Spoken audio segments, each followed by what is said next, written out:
It had been a grueling semester, and you were glad you were able to get away with your friends for winter break. December was upon you.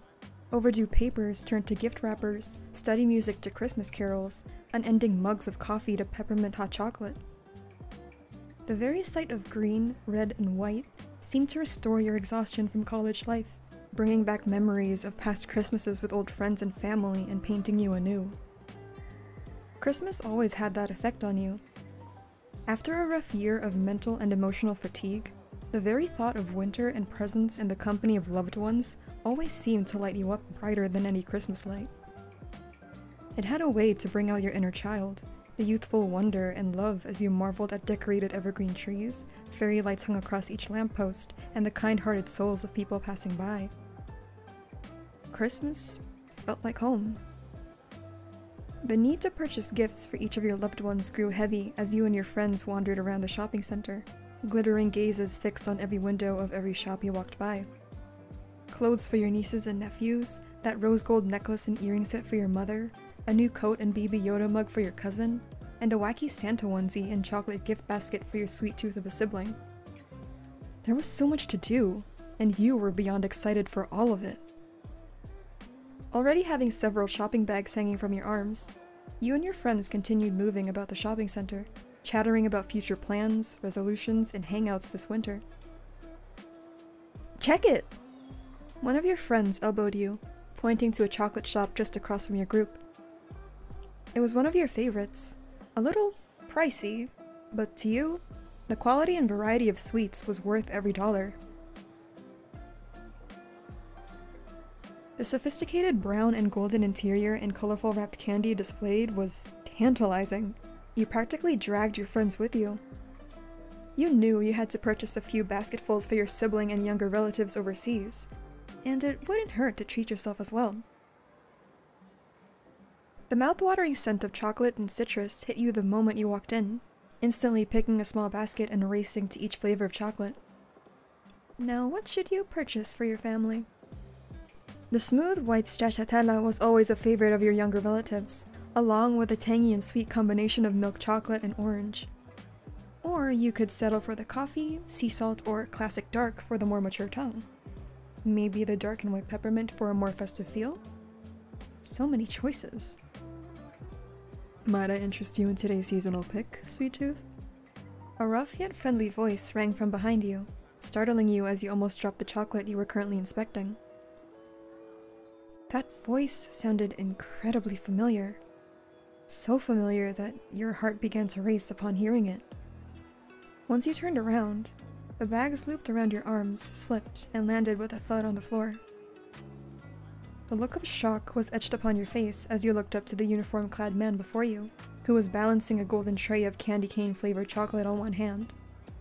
You recognized that blonde, dark-streaked hair and electric eyes, his name rolling off your tongue.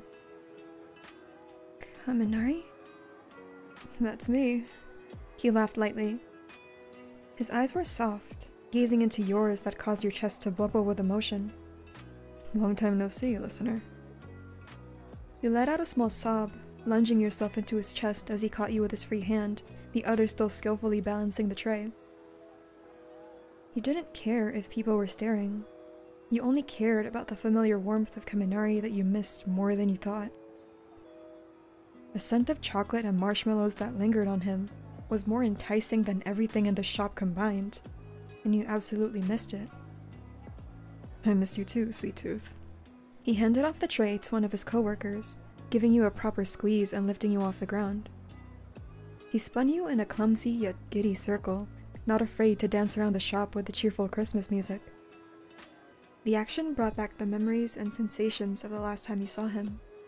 His soft yet sculpted face creased as he gave you that familiar smile you loved since high school, his warm voice ringing with laughter in your ears. The way his arms wrapped around you protectively in the way you could only recognize as Kaminari.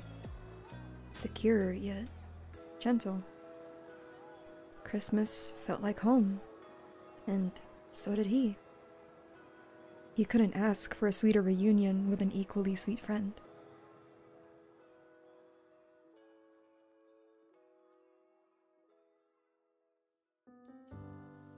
We all know it. The pandemic sucks, and living alone in a quiet apartment made it even more so. Past plans of visiting family were cancelled abruptly due to the outbreak, every ounce of excitement in you washed away by the sheer isolation that was the four walls of your room. Every Christmas light that you had hung were shut off. It just didn't feel right to celebrate the holiday when you were alone. The only light that illuminated your room was your open laptop, still displaying the call ended screen from your last video call with your parents. Text messages, video, and phone calls weren't enough anymore, and you missed the warmth and vibrancy that you shared with your loved ones. You were one of the only people who didn't make it home in time for the holidays, and though you appreciated the calls you received from your family wishing you a happy holiday, it felt almost cruel that they were celebrating without you. It wasn't their fault, and it wasn't yours either. And you know you shouldn't be selfish, but it still hurts. You almost regretted moving out, but you should have known that independence would come at a price. And that price had to be the cruel thought of spending a holiday so special to you, alone. You didn't realize tears were beginning to spill from your eyes until stray drops fell and landed on your thighs. You leaned against the wall, shutting your laptop and pushing it away, choosing to sit in the bleak atmosphere of your room in seemingly unending silence, save for the occasional sob from you. Your evening of sulking was interrupted by a scratching at your sliding door that led to the balcony. Your opaque curtains gave you little to no view of what was causing the unsettling sound. It could have been the wind or snow, but you gave it the benefit of the doubt. Begrudgingly pushing yourself off your bed, you walked towards the balcony door and pulled the curtains back, coming face to face with a sleek black cat. Its electric green eyes bore through you, its paw raised and continuing to scratch at your door. You weren't sure how the cat managed to make it to your balcony, but the poor thing must be cold. With no time to spare, you slid the door open, braving the freezing air as you let the cat inside. It instantly bolted under your legs, hopping onto your bed and nestling under the blankets. The moment it poked its head out from the blanket, the cat looked awfully familiar to you. It was no stray, that's for sure, judging by the charming Christmas-themed collar around its neck, and you were certain you saw a fellow apartment resident with this very cat.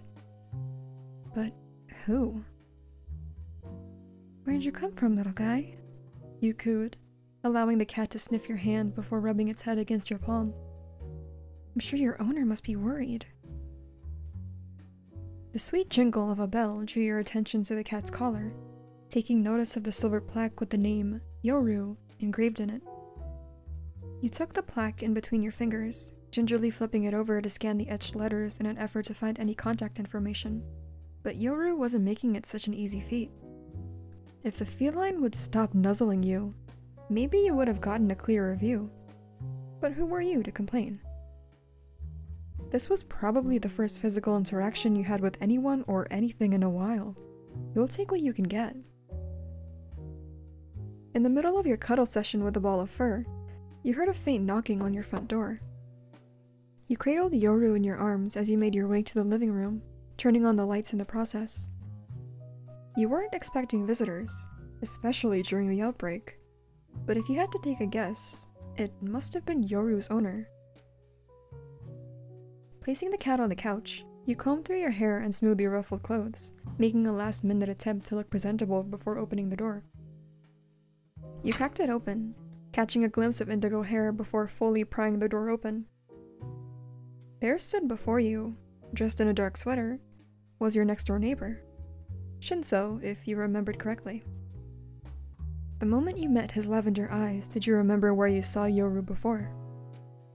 You remembered walking by Shinsou's apartment while he was ordering food. The very same cat was resting on his shoulders as he was paying for his meal. Hi. Though you had been living in this apartment for months, this was the first time he ever showed up to your door. You may have shared the neighborly good mornings and how are you when you passed by or bumped into each other in the elevator, but your interactions never moved past that. Hi. he replied, equally as awkward. The two of you stood there in an uncomfortable silence, before your neighbor cleared his throat and mumbled out a few words. Have you seen a black cat with green eyes around? Do you mean... You open your door just enough to let the man in front of you see his missing cat lounging on your couch. This one? Shinsou nodded, leaning in towards the doorway to take a better look at Yoru, then looking back to you with an apologetic look. Sorry for Yoru sneaking in. I'll be taking the little one back now.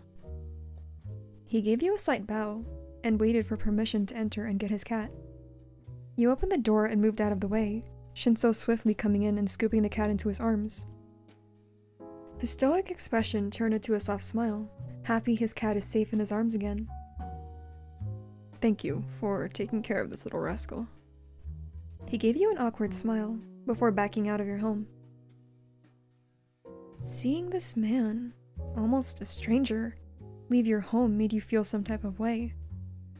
The heavy weight of emptiness and loneliness quickly came back, the force almost enough to knock you over. Wait. Shinsou turned his attention back to you, his brow quirked in a questioning manner. What are you doing? He swallowed, balling your fists before looking back up to the indigo-haired man. Please, stay. You're not sure what came over you. Just the thought of being alone again hurt. Or even just awkwardly talking to the neighbor you know nothing of felt better than the suffocating silence. Shinsou stared at you, nothing coming out of his mouth. Yoru purred quietly in his arms. Ah, right. You probably have family to go back to, correct? I'm sorry. I don't know what came over me. Just forget what I said. Are you alone? What? He was fully facing you now. Shinsou had moved closer in the short amount of time of your rambles. Are you alone today? He repeated, his larger figure towering over you, waiting for an answer. Yeah. I'm alone. You gripped the end of your shirt. It hurt remembering your family celebrating Christmas without you. Then... Shinsou cracked his neck, walking back into your home and setting his cat down on the couch. Since Yoru likes you, I'll stay for a while. He looked back at you with a smirk, his messy hair illuminated nicely in your warmly lit room. Are you sure? You hesitated. But when Yoru hopped off the couch and pulled around your legs, did you begin to relax? Shinsou shrugged, his smirk mellowing to a small grin. I don't usually spend the holidays with someone other than Yoru, but this could be a good change for the both of us, he said. And it looks like you could use a friend, neighbor. He may have been a stranger, your next-door neighbor of all things, but when you looked at him, you found no malicious intent behind those lavender eyes. Just someone who was content with the company of his feline friend. And now, you. Maybe the holidays didn't have to be so lonely after all.